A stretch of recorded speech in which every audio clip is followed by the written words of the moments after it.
Hello friends, आज हम लोग देखने जा रहे हैं मकर संक्रांति। ये जो बैकग्राउंड में है ये मकर संक्रांति यानी पतंग उड़ाने का जो प्रोग्राम था ये रिलायंस में किया गया है। लेकिन उसके साथ साथ में मैं आज आपको बताऊंगा कि मकर संक्रांति क्यों और कहाँ कहाँ मनाई जाती है और इसके कौन से अलग अलग से रूप हैं। तो चलिए दोस्तों, मकर संक्रांति भारत का एक प्रमुख पर्व है।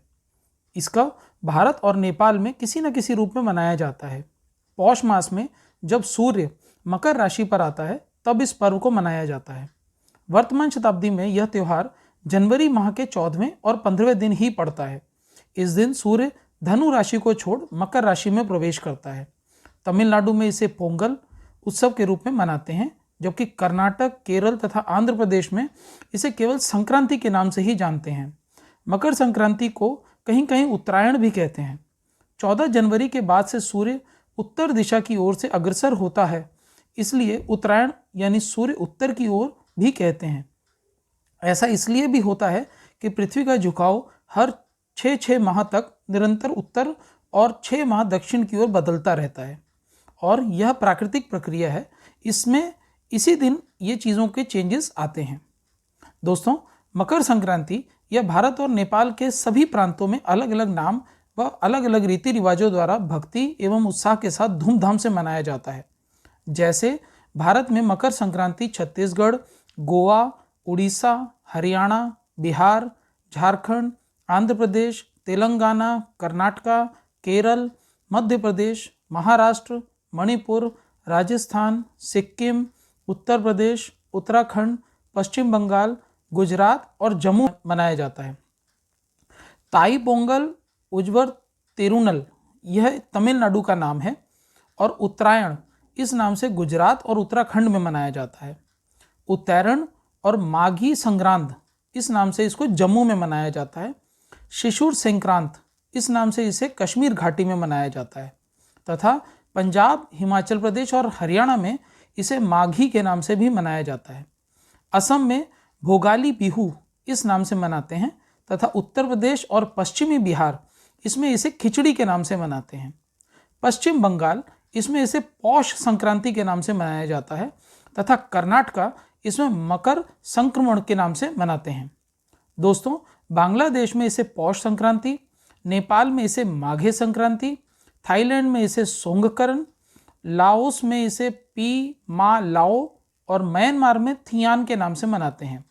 कंबोडिया में मोहा संग्राकरन और श्रीलंका में पोंगल या उर्वर तिरुनल के नाम से भी मनाया जाता है।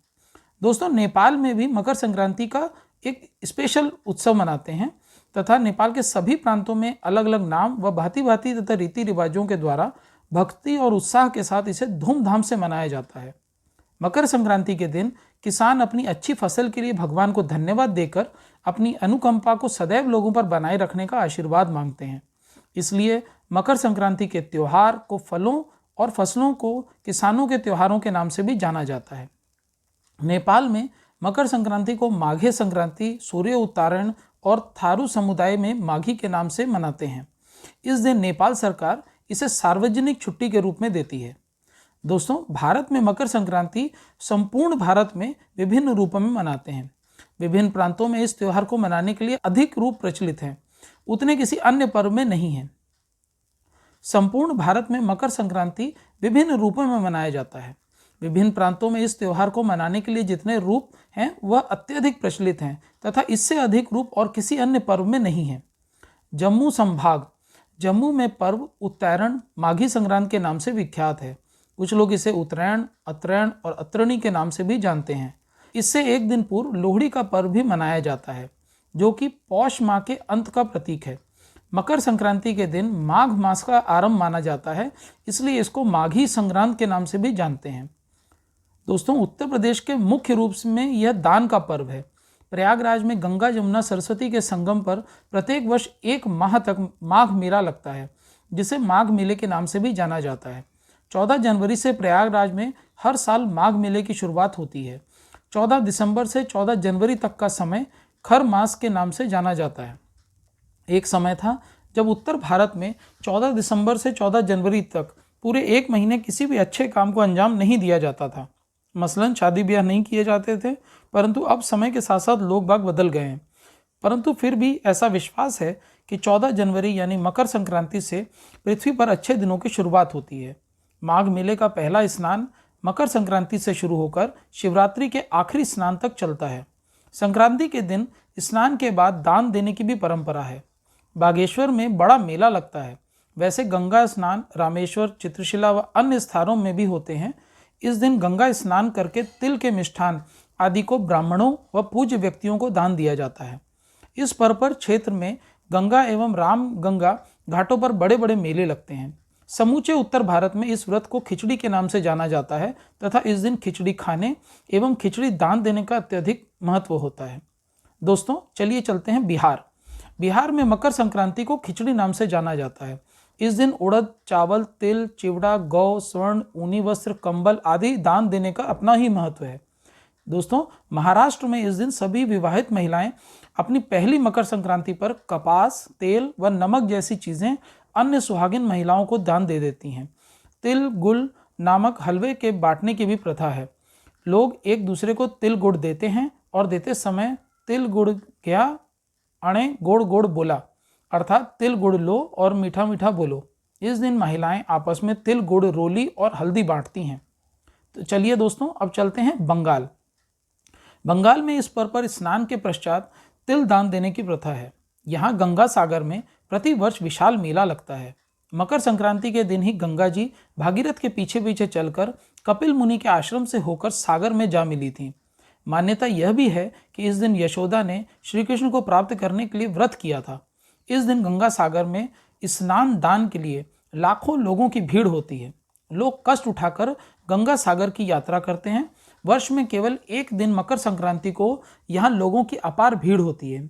इसलिए कहा जाता है कि सारे तीर्थ बार बार, गंगा सागर एक बार। तो चलिए दोस्तों अब चलते हैं तमिलनाडु। तमिलनाडु में इस त्यौहार को पोंगल के रूप में 4 दिन तक मनाते हैं।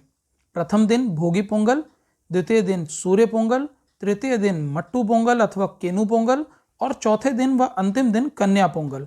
इस प्रकार पहले दिन कूड़ा करकट इकट्ठा कर जलाया जाता है, दूसरे दिन लक्ष्मी जी की पूजा की जाती है और तीसरे दिन पशुधन की पूजा करते हैं।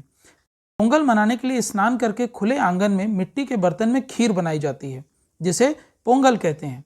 इसके बाद सूर्य देव को नैवेद्य चढ़ाया जाता है। उसके बाद खीर को प्रसाद के रूप में सभी लोग ग्रहण करते हैं। इस दिन बेटी और जमाई राजा का विशेष रूप से स्वागत किया जाता है। दोस्तों अब आता है आसाम। आसाम में मकर संक्रांति को महाबिहू अथवा भोगाली बिहू के नाम से मनाते हैं। दोस्तों राजस्थान में इस पर्व को सुहागिन महिलाएं अपने सास को वायना देकर आशीर्वाद प्राप्त करती हैं। साथ ही महिलाएं किसी भी सौभाग्य सूचक वस्तु का 14 की संख्या में पूजन एवं संकल्प कर 14 ब्राह्मणों को दान देती हैं। इस प्रकार मकर संक्रांति के माध्यम से भारतीय सभ्यता एवं संस्कृति की झलक विविध रूपों में दिखती है। दोस्तों अब आता है उत्तराखंड। उत्तराखंड जैसे कि हम आपको पहले ही बता चुके हैं कि मकर संक्रांति देश के कई राज्यों में अलग अलग नामों से जानी जाती है और पर्व को मनाने का तौर तरीका भी काफ़ी अलग होता है। देवभूमि उत्तराखंड में इस मुख्य पर्व मकर संक्रांति को घुघुतिया त्यौहार के नाम से जाना जाता है। आज के दिन उत्तराखंड के सभी लोग अपने दिन की शुरुआत सुबह नहाने से करते हैं। घर की महिलाओं द्वारा रसवाड़े को मोल मिट्टी की सहायता से लिपाई पुताई की जाती है। उसके बाद सभी लोगों द्वारा अपने घर के देवता स्वरूप देवी देवताओं की पूजा की जाती है और दिन के भोजन में घुघुतिया बनाए जाते हैं। यह घुघुतिया आटे की सहायता से बनाए जाते हैं जिसमें विभिन्न प्रकार की आकृतियों के माध्यम से घुघुतिया तैयार किए जाते हैं। इन सभी घुघुतियों को परिवार के छोटे बच्चों द्वारा कागा यानी कौवा अपने हाथ के माध्यम से खिलाया जाता है। इसी प्रकार से यह पर्व अपने ऐतिहासिक पहलू को संजोता है। दोस्तों मकर संक्रांति के अवसर पर गंगा स्नान एवं गंगा तट पर दान को अत्यंत शुभ माना गया है। इस पर्व पर तीर्थराज प्रयाग एवं गंगा सागर में स्नान को महास्नान की संज्ञा दी गई है। सामान्यतः सूर्य सभी राशियों को प्रभावित करते हैं, किंतु कर्क व मकर राशियों में सूर्य का प्रवेश धार्मिक दृष्टि से अत्यंत फलदायक होता है। यह प्रवेश अथवा संक्रमण क्रिया 6-6 माह के अंतराल पर होती रहती है। दोस्तों ऐसी मान्यता है कि इस दिन भगवान भास्कर अपने पुत्र शनि से मिलने स्वयं उनके घर गए थे। चूँकि शनि देव मकर राशि के स्वामी हैं, अतः इस दिन को मकर संक्रांति के नाम से जाना जाता है। मकर संक्रांति के दिन ही गंगा जी भागीरथ के पीछे पीछे चलकर कपिल मुनि के आश्रम से होती हुई सागर में जाकर के मिली थी। दोस्तों, मकर संक्रांति अन्य त्योहारों की तरह लोग इस त्योहार पर भी छोटे छोटे मोबाइल संदेश एक दूसरे को भेजते हैं। इसके अलावा सुंदर व आकर्षक बधाई कार्ड को भेजने की भी परंपरा है। तो दोस्तों, हमने आपके लिए ये जो वीडियो बनाया है, इसमें सभी चीज़ें, सभी प्रदेश में कैसे इस मकर संक्रांति को मनाया जाता है वो आपके लिए समक्ष रखी है। अगर आपको ये वीडियो अच्छा लगा है तो प्लीज़ इसे लाइक एंड सब्सक्राइब करिए, और अगर आप हमारे चैनल पर नए हैं तो सब्सक्राइब करना मत भूलिएगा। हम आपके लिए इसी तरह के वीडियोज़ लेकर के आते रहेंगे। धन्यवाद। आगे का जो वीडियो है वो आप म्यूज़िक के साथ एंजॉय करिए।